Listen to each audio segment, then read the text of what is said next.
All right, guys, so all throughout Sundance, there are so many different sponsored areas, and this is the Canon area, and it's special to us because you're watching us through a Canon camera. So Jesse is the Canon sponsor.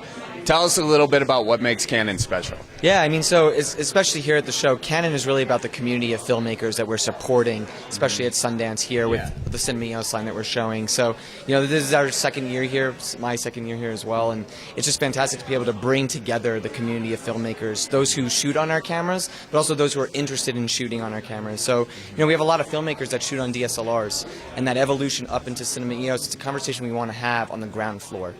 So to be able to touch all the gear, see our new C100 Mark II, see the lenses, you know, some items that you might only experience in a rental capacity, having that here for people to touch, hold, and try is really what it's about in the conversation that we're having. So we're bringing reps from all over the country into Sundance so that wherever you are as a filmmaker in the United States, someone's here to talk to you local in your area. So that conversation continues past the festival. Very cool. And have you had a lot of filmmakers coming through here? And if so, which ones? Oh, yeah. I mean, we've had a ton of people come here. We had Eli Roth was on a panel with us. He was talking about Knock Knock, which was shot entirely on the 1DC.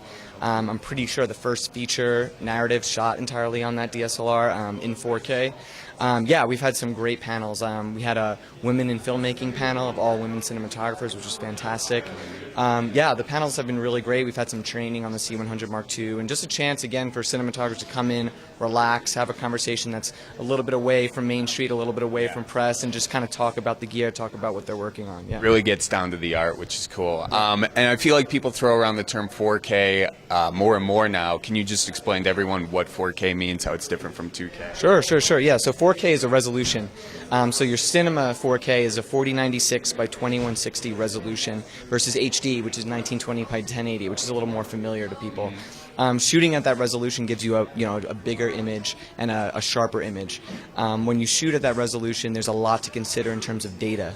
So what happens is filmmakers, especially in the doc environment, are negotiating between image quality and then the file size and the workflow that's required to get to that space. Outside of resolution, there's also a color bit depth. So at different resolutions, you can get a different color quality. Are you going to capture 60 plus billion colors or 2 billion colors? And then that again affects your file size. So when DPs come in here, what they're looking to have, especially at the really experienced level, is a critical conversation. When I'm using the C500, what quality do I want to shoot at? And usually we'll do tests with them, and especially locally at our dealers, and they want to know, okay, if I'm shooting at this specific standard, what's my image going to look like? How am I going to be able to tool that in post? What quality is it going to give me? Because those are the subjective decisions that they really want to be making before they go into production.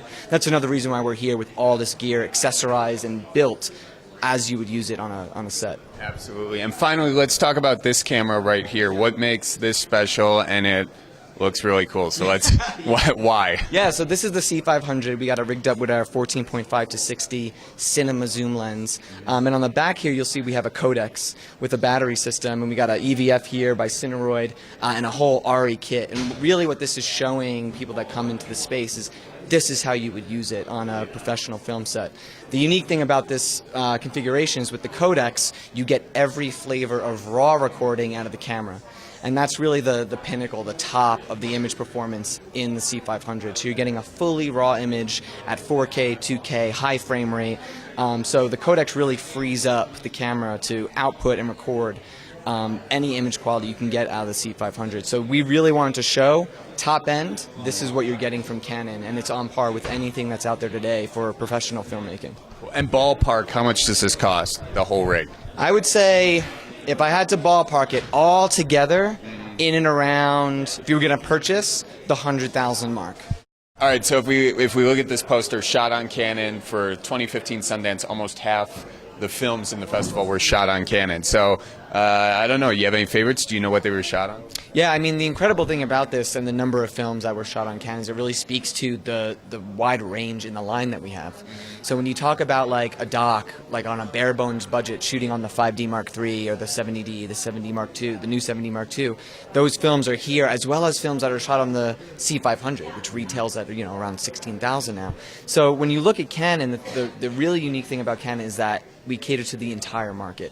And as you evolve through that product line, you're going to grow within the same language. So if you're shooting on a C100 like the Wolfpack was, that's our entry level into the Cinema EOS line. Once you graduate into C300, C500, again, it's the same language. So as the filmmaker grows, we're bringing them up through the line, and they can get more out of the products as they evolve. And I do feel like a few years ago when the 5D became very popular, that was a lot of people's sort of gateway drug into Canon. Do you guys feel like that too, that was sort of the prosumer camera that got people into it? Oh yeah, completely. I mean, Cinema EOS was born out of the success of the 5D Mark II and the 7D, and we really, Canon prides themselves on the research that we do in the field with filmmakers. That's my job, right? My job is the relationship with the filmmaker, working with them in the field, and then bringing that information back to Canon. And that goes directly to our engineers. So the DSLR, when the video became so popular in the Mark II, that was the starting point. And if you look at the Cinema EOS cameras and you really look at them next to a DSLR, you see the shadow of the footprint of the DSLR in that camera design. That's why it's such a unique design body.